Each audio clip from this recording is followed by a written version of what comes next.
आज आज के क्लास में आपको बताऊंगा मैं contribution of other scientist about the cell. इसका मतलब हुआ कि रॉबर्ट हुक ने सेल को खोजा, सेल के नए साइंस यानी साइटोलॉजी का डेवलपमेंट हुआ। उसके बाद जितने भी साइंटिस्ट थे उनका दिमाग सेल की तरफ गया और वो लोग सेल के बारे में कुछ नया नया खोजने लगे। उनमें से रॉबर्ट ब्राउन जो है एक साइंटिस्ट हुआ करते थे जो 1831 में ऑर्किड प्लांट के रूट का टीएस काट के उसका स्टडी किया तो उसको उस टीएस के सेल में कुछ स्ट्रक्चर दिखाई पड़ा सेंटर में, जिसको उन्होंने न्यूक्लियस कहा। इस प्रकार रॉबर्ट ब्राउन ने न्यूक्लियस को खोजा 1831 में। उसके बाद एंटनी वॉन लीeuwenhoek एक साइंटिस्ट थे, उन्होंने एक बूंद पानी तालाब के पॉन्ड वाटर का एक ड्रॉप को स्लाइड पे रख के उसको ऑब्जर्व किया और ढेर सारा यूनिसेलुलर ऑर्गेनिज्म को खोजा, जैसे bacteria, sperm cell, ovum, RBC, यानी यूनिसेलुलर ऑर्गेनिज्म को ये खोजा, एक सेल को डिस्कवर किया, खोजा। उसके बाद रुडोल्फ विर्चो नाम के साइंटिस्ट आए। ये डच साइंटिस्ट थे, डच एक कंट्री है, ये डच साइंटिस्ट थे। इसने कहा था cell drive from pre existing cell, यानी नया सेल जो है पुराने सेल से बनते हैं। जैसे एग्जांपल एक सेल है, इसमें जब डिवीजन होगा तो 2 सेल बनेंगे, फिर ये सेल जब डिवाइड करेगा तो ये भी अलग अलग सेल बनाएंगे, यानी cell drive from pre existing cell, यानी ये प्री एग्जिस्टिंग सेल है, इससे ये नया नया सेल सब बने हैं। तो cell derive from pre existing cell, यानी प्री एग्जिस्टिंग सेल से जो नए नए सेल बनते हैं उनको ओमनी सेलुला या सेल्यूलिक कहते हैं। जिस तरह चिड़िया के बच्चे को चूजा तो सेल के बच्चे को सेलुला, यानी ये सब जो है क्या है, ये सेलुला है।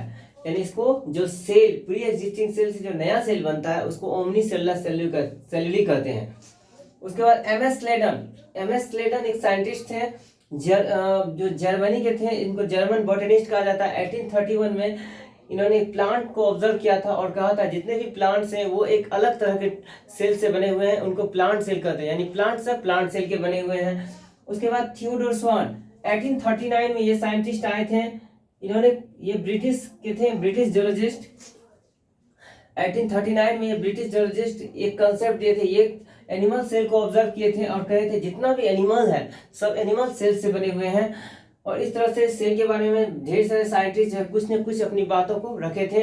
इसके बाद जितनी बातें थे सबको एक जगह मिला के एक नया सेल का थ्योरी का डेवलपमेंट किया गया, जिसका नाम था मॉडर्न सेल थ्योरी। यानी मॉडर्न सेल थ्योरी क्या है, अभी मैं आपको दिखाता हूँ।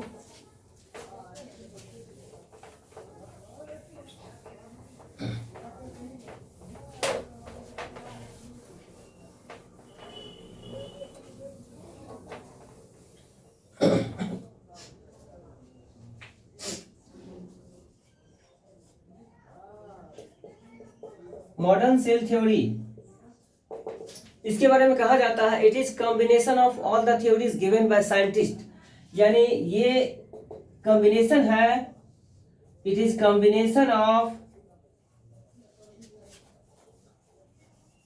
ऑल द थ्योरीज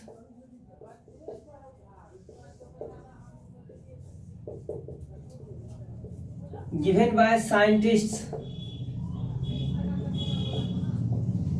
यानी साइंटिस्ट सब मिलकर जितने थ्योरी को दिए सबको मिला के एक जगह रख दिया गया और सभी बातों को एक जगह पॉइंट में रख दिया गया, उसको मॉडर्न सेल थ्योरी कहा गया। The main points of the modern cell theory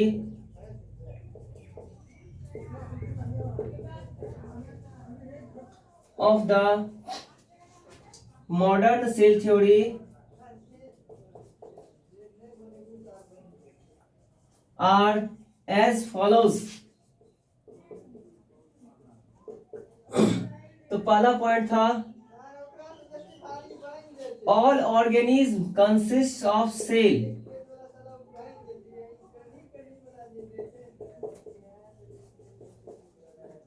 इसका मतलब हुआ, ये पहले जाने मॉडर्न सेल थ्योरी समझ गए कि जितने भी साइंटिस्ट थे सब जो बात कहे थे सबको एक जगह कलेक्ट करके एक नया थ्योरी दिया गया, इसका नाम पड़ा मॉडर्न सेल थ्योरी। तो इसमें कहा जाता है कि मेन पॉइंट जो है मॉडर्न सेल थ्योरी का जो है ये है कि सबसे पहला पॉइंट है कि all organism consist of cell, जितने भी ऑर्गेनिज्म हैं सब सेल से बने हुए, चाहे वो छोटा से छोटा चींटी हो और बड़ा से बड़ा व्हेल हो, सब एक ही तरह के सेल से बने हुए हैं। All organism consist of cell. Cell is the membrane bounded structure containing nucleus and cytoplasm. Cell is the membrane bounded structure containing nucleus and cytoplasm. देखिए हम लोग सब जानते हैं कि सेल में मेम्ब्रेन होता है, ये जैसे मेम्ब्रेन है सेल का, ये आपका मेम्ब्रेन हुआ, इसके बीच में न्यूक्लियस होता है, ये आपका न्यूक्लियस हुआ, और इसमें जो है जेली लाइक साइटोप्लाज्म होता है।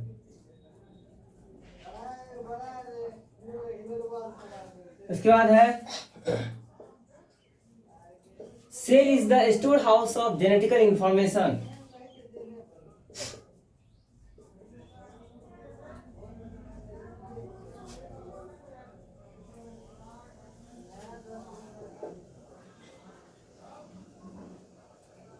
मतलब सेल में जेनेटिकल इंफॉर्मेशन स्टोर रहता है। ये कैसे?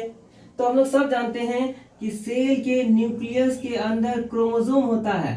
यही क्रोमोसोम जो है जेनेटिक इंफॉर्मेशन को कैरी करता है, यानी माँ बाप से बाल बच्चे में जो इंफॉर्मेशन जाता है इसी क्रोमोसोम के द्वारा जाता है, जो न्यूक्लियस में पाया जाता है। अब देखिए उसके बाद है activity of cell depends on its interaction.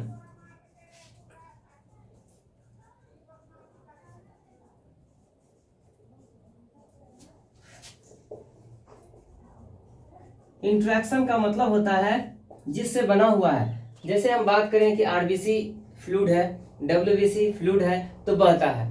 हड्डी का सेल ऑस्टियोसाइट सख्त है, हार्ड है, तो हार्ड स्ट्रक्चर यानी हड्डी जो है सपोर्ट करने का काम करता है। तो जैसा जिसका स्ट्रक्चर होगा, जैसा जिसका बनावट होगा, उसी तरह का उसका काम होगा। इसलिए यह है एक्टिविटी ऑफ सेल, यानी सेल की एक्टिविटी, उसका काम डिपेंड्स ऑन इट्स इंट्रैक्शन, उसके बनावट पर निर्भर करता है, किस तरह का बना हुआ है वैसा वो काम करता है। Interaction each cell maintain its own homeostasis, each cell maintain its own homeostasis. Homeostasis मतलब होता है साम्यावस्था, अपने टेम्परेचर को, अपने प्रेशर को बनाए रखता है। जैसे फॉर एग्जांपल हम लोग को थोड़ी देर के लिए बुखार आती है, हमारे शरीर का टेम्परेचर बढ़ जाता है, फिर ये कंडीशन हमेशा नहीं रहता। अगर ऐसा रहेगा तो सेल डिस्ट्रॉय हो जाएगा। इसलिए सेल उसको बचाने के लिए अपने टेम्परेचर को लूज करता है, वो स्वेटिंग के रूप में लूज कर देता है। कभी कभी हमारे शरीर का टेम्परेचर घट जाता है तो वो हम लोग मैकेनिकल वर्क करके उसको पूरा करते हैं। यानी टेम्परेचर जो शरीर का है 98.6 डिग्री फ़ारेनहाइट, यानी बॉडी सेल का जो है टेम्परेचर वो हमेशा कांस्टेंट रहता है। कभी बढ़ जाता है तो हम लोग उसको पसीना से निकाल के कांस्टेंट कर लेते हैं, या घट जाता है तो मैकेनिकल वर्क करके पूरा कर लेते हैं। इसलिए कहा जाता है each cell maintain its own homeostasis, प्रत्येक सेल अपना टेम्परेचर प्रेशर को मेंटेन करता है। तो सेल के बारे में सब मॉडर्न सेल थ्योरी में सबसे पहला कहा गया था कि all organism consist of cell, यानी सभी जो सेल के बने हुए हैं। दूसरा कहा था cell is the membrane bounded structure, यानी सेल मेम्ब्रेन से घिरा हुआ संरचना है जिसमें न्यूक्लियस और साइटोप्लाज्म पाया जाता है। तीसरा कहा था cell is the storehouse of genetical information, इस सेल में जो है जेनेटिकल इंफॉर्मेशन यानी डीएनए आरएनए के रूप में उसका इंफॉर्मेशन कोडेड रहता है, जो उसके बाद बच्चे में क्रोमोसोम के थ्रू जाता है। Activity of cell depends on interaction, मतलब जैसा सेल का काम होगा वैसा उसका बनावट भी होगा, या कह सकते हैं जैसा बनावट होगा वैसा उसका काम होगा। तो इस cell maintain its own homeostasis, प्रत्येक सेल अपना होम्योस्टेसिस को मेंटेन करता है, अपने प्रेशर को, टेम्परेचर को मेंटेन करता है। सेल थ्योरी का जो देने वाला साइंटिस्ट था वो दो ही साइंटिस्ट थे, स्लेडन और स्वान, या कह सकते हैं कि स्लेडन एंड स्वान 1839 में इस थ्योरी को दिए थे। लेकिन थ्योरी को देने के बाद कुछ साइंटिस्ट सब इसके बारे में कुछ एक्सेप्शन बताने लगे, जिनको हम अगले क्लास में पढ़ेंगे, एक्सेप्शन ऑफ सेल थ्योरी।